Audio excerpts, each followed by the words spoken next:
পরমাণুর ভেতরে লুকিয়ে আছে অকল্পনীয় শক্তি, কিন্তু কেন সারা বিশ্ব ইউরেনিয়াম 235-এর পেছনে ছুটছে? কেবল কি বিদ্যুৎ উৎপাদনের জন্য, নাকি এর পেছনে লুকিয়ে আছে বড় কোনো ভূ রাজনৈতিক খেলা?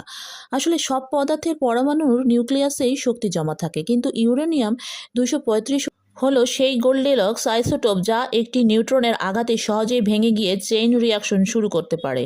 থোরিয়াম বা প্লুটোনিয়াম থাকলেও ইউরেনিয়ামের মতো সরাসরি ব্যবহারযোগ্য জ্বালানি আর নেই। আর এখানেই শুরু হয় আসল ভূ রাজনীতির খেলা। ইউরেনিয়াম মজুদ থাকা মানেই হলো গ্লোবাল সাপ্লাই চেইনের নিয়ন্ত্রণ। কাজাকস্তান থেকে কানাডা বা অস্ট্রেলিয়া যাদের হাতে ইউরেনিয়ামের খনি আছে, তারা বিশ্ব শক্তিগুলোর কাছে এক গুরুত্বপূর্ণ খেলোয়াড়। পরমাণু শক্তি কেবল বিদ্যুৎ নয়, এটি এখন জাতীয় নিরাপত্তা এবং জ্বালানি স্বাধীনতার নতুন হাতিয়ার। যার কাছে ইউরেনিয়াম আছে সে নির্ধারণ করছে আগামী দিনের শক্তির সমীকরণ। সূর্যের শক্তির উৎস ফিউশন হলো পৃথিবীতে এখনও আমাদের আস্থা এই ফিউশন বা ভাঙন। ইউরেনিয়াম আজ কেবল খনিজ নয়, এটি বিশ্ব রাজনীতির নতুন মেরুকরণের কারণ। তাহলে আপনি কি মনে করছেন যে ইউরেনিয়াম ভবিষ্যতে তেল ও গ্যাসের বিকল্প হয়ে উঠতে পারে?